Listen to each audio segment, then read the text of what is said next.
Hello everyone, I am Miftaul Jannat, your English instructor. আজকে আমরা গ্রামারে একটা টপিক পড়ব, বাট সেটা তোমাদেরকে গেস করতে হবে যে আমরা আজকে কোন টপিকটা নিয়ে ক্লাস করব। Look at this picture. বলো তো এখানে কী করছে? ফাইটিং নাকি action? Yes, you are right, এখানে অ্যাকশন। ওকে, তার মানে এই ওয়ার্ডটা শুনে তোমরা বুঝতেই পেরেছো যে আমরা গ্রামারের আজকে কোন টপিকটা নিয়ে পড়তে যাচ্ছি। আমরা আজকে পড়তে যাচ্ছি ভার্ব নিয়ে, রাইট? ভার্বটাই হচ্ছে action. Any kind of action is related to verb, right? মানে আমরা যে কোনো কাজই করি না কেন, যে কাজগুলাই করি, যে অ্যাকশনই করি, সেটাই হচ্ছে আমাদের কি verb. Like walking, running, sleeping, anything, and you can say everything also, right? Okay, ফার্স্টে আমরা দেখব হোয়াট ইজ ভার্ব, মানে ভার্ব কাকে বলে। যদিও এটার একটা ডেফিনেশন আমি অলরেডি বলে ফেলেছি, বাট তারপরও একটা ফর্মাল ডেফিনেশন হচ্ছে ভার্বের। A verb is a doing or action word that describes what someone or something does, experiences or is. That means verb হচ্ছে এমন একটা অ্যাকশন ওয়ার্ড অথবা এমন কোনো কিছু করাকে বোঝায় যেটা আমরা নিজেরা সবসময় করতে থাকি বা অন্য কেউ করতে থাকে। দ্যাট মিনস সামওয়ান আর সামথিং যেটা করে, যেটা এক্সপেরিয়েন্স করে, সেটাই হচ্ছে আমাদের কি ভার্ব। দ্যাট মিনস কোনো কিছু করাকে বলা হয় ভার্ব। এই যে দেখো এখানে যে ওয়ার্ডটা আছে অ্যাকশন, এটা কিন্তু আমাদের ফার্স্ট পিকচারের সাথে মিল আছে, তাই না? ইয়েস। সো আজকে আমরা দেখব ভার্বের ক্লাসিফিকেশন। ওকে, ভার্বকে মূলত দুই ভাগে ভাগ করা হয়েছে। একটা হচ্ছে মেইন ভার্বস আর একটা হচ্ছে অক্সিলারিস।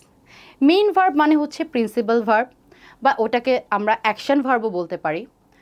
মেইন ভার্ব বলতে পারি, প্রিন্সিপাল ভার্ব বলতে পারি, অ্যাকশন ভার্বও বলতে পারি। কিন্তু অক্সিলারি ভার্ব আছে যেটা, সেটাকে বলা হয় হেল্পিং ভার্ব।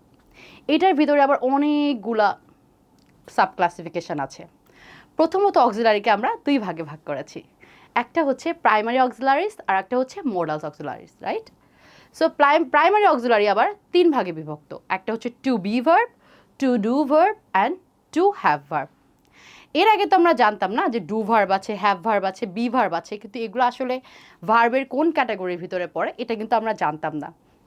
সো আমি আশা করছি যে আজকের ক্লাসে পরে তোমাদের এইটা সম্পর্কে আর কোনো কনফিউশন থাকবে না এবং তোমরা ইজিলি এটা আইডেন্টিফাই করতে পারবা যে আসলে be verb, have verb, do verb এগুলো আসলে অক্সিলারি কোন টপিকের ভিতরে বা কোন ক্লাসিফিকেশনের ভিতরে যায় এবং মোডাল অক্সিলারিস কোনগুলা, ঠিক আছে?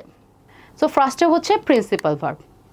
প্রিন্সিপাল ভার্ব যেটাকে আমরা মেইন ভার্ব বলে থাকি, the definition of principal verb is that the most important verb in a sentence that shows the main action or describes what the subject is doing or being. That means principal verb হচ্ছে একটা সেন্টেন্সের সবচেয়ে গুরুত্বপূর্ণ অংশ। একটা সেন্টেন্সের heart, আমরা বলি না the heart of the sentence, right? The heart of the sentence is verb, and especially this is the main verb or the principal verb. The main verb এর কাজটাই হচ্ছে যে একটা সেন্টেন্সকে সম্পূর্ণভাবে কারো সাহায্য ছাড়া সেই সেন্টেন্সটা কী করছে বা সেই পার্সনটা কী করছে সেটাকে এক্সপ্রেস করে। Okay, look at this words, this are the examples of principal or main verbs. That means run মানে দৌড়ানো, ড্যান্স মানে নাচানাচি করা, লাফ মানে হাসা, ক্লিন মানে পরিষ্কার করা।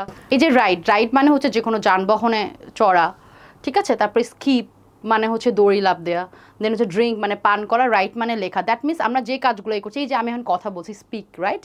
এটাও হচ্ছে কিন্তু তোমার মেইন ভার্ব। এটাই হচ্ছে মেইন ভার্ব যেটা আমাদের একটা সেন্টেন্সের হার্ট বা একটা সেন্টেন্সের মেইন পার্ট। একটা সেন্টেন্সকে সম্পূর্ণরূপে যদি মিনিংফুল ওয়েতে আমরা প্রকাশ করতে চাই, there is no alternative of main verb. Okay, now this is auxiliary verb. এটাকে আমরা হেল্পিং ভার্বও বলে থাকি। অ্যাকচুয়ালি অক্সিলারি ভার্ব হচ্ছে যেটাকে আমরা সাহায্যকারী ভার্ব বলে থাকি। অক্সিলারি ভার্বের মেইন কাজ হচ্ছে প্রিন্সিপাল ভার্বকে সাহায্য করা। তো the formal definition of auxiliary verb is a verb that supports the principal verb helping to create tenses, moods and voices. That means principal ভার্বের আগে বসে প্রিন্সিপাল ভার্বের টেন্স, মুডস অথবা ভয়েসকে ফিক্স করাটাই হচ্ছে আমাদের অক্সিলারি ভার্ব বা হেল্পিং ভার্বের কাজ।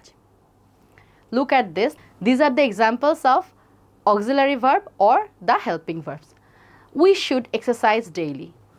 Here exercise is the main word and should is the auxiliary verb or the helping verb. John is playing with his pet. Here is the auxiliary verb and playing is the principal verb. Look at this, এখানে প্লেইংটা principal verb, একে continuous টেন্সে প্রকাশ করেছে ইজটা ব্যবহার করার মাধ্যমে। Is আছে দেখে আমরা এখানে প্লেইংয়ের সঙ্গে আইএনজি যুক্ত করে এটাকে কন্টিনিউয়াস টেন্স হিসেবে প্রকাশ করতে পেরেছি, যেটা অলরেডি ডেফিনেশনে বলা আছে যে অক্সিলারি ভার্ব কী করে, প্রিন্সিপাল ভার্বকে তার টেন্স, মুডস অথবা ভয়েসটাকে ফিক্সড করতে হেল্প করে। She can ride her bicycle, এখানে ক্যান হচ্ছে তোমার একটা অক্সিলারি ভার্ব অ্যান্ড রাইড হচ্ছে কি আমাদের principal verb. This is verb to be verb যেগুলো সেগুলো আমরা সবাই জানি, am is are was were. Am is are হচ্ছে আমাদের প্রেজেন্ট ফর্ম আর ওয়াজ ওয়ার হচ্ছে আমাদের পাস্ট ফর্ম। ডু ভার্ব হচ্ছে ডু ডাজ ডিড, ঠিক আছে। অ্যান্ড হ্যাভ ভার্ব হচ্ছে have has and past form of have has হচ্ছে হ্যাড। সো এই ভার্বগুলা আমাদের অক্সিলারি ভার্ব, যেটা হচ্ছে আমাদের হেল্পিং ভার্ব হিসেবে কাজ করে। এবং এই স্লাইডে তোমরা দেখতে পাচ্ছ যে আসলে কোন প্রোনাউনের সাথে বা কোন পার্সনের সাথে কোন ভার্বগুলো যাচ্ছে, ঠিক আছে। লুক অ্যাট দিস, এটা হচ্ছে মডেল অক্সিলারিজ। মডেল অক্সিলারিজগুলো হচ্ছে can, could, must, have to, should, would, will, shall and these are the negative version of modal auxiliaries. একটা জিনিস সবসময় মনে রাখার চেষ্টা করবে যে মডেল অক্সিলারিজের পরে সবসময় প্রিন্সিপাল ভার্বে যে বেস ফর্মটা, নট দ্য প্রেজেন্ট ফর্ম, ওকে, যে বেস ফর্মটা সেটা বসবে, ঠিক আছে, কোনো পাস্ট ফর্ম বা পাস্ট পার্টিসিপাল ফর্ম বসবে না। So this is all for today and this is all for verb. আসলে ভার্বের অনেক ক্লাসিফিকেশন আছে, যেমন আমরা আজকে শুধু অক্সিলারি ক্লাসিফিকেশনটা দেখলাম, প্রিন্সিপাল ভার্বেরও কিন্তু অনেক ক্লাসিফিকেশন আছে। যদি প্রিন্সিপাল ভার্বের অনেক ক্লাসিফিকেশন জানতে চাও, এরকম মজার মজার এক্সাম্পল দেখতে চাও, তাহলে আমাদের সাথেই যুক্ত থাকো। দেখা হচ্ছে পরবর্তী ভিডিওতে।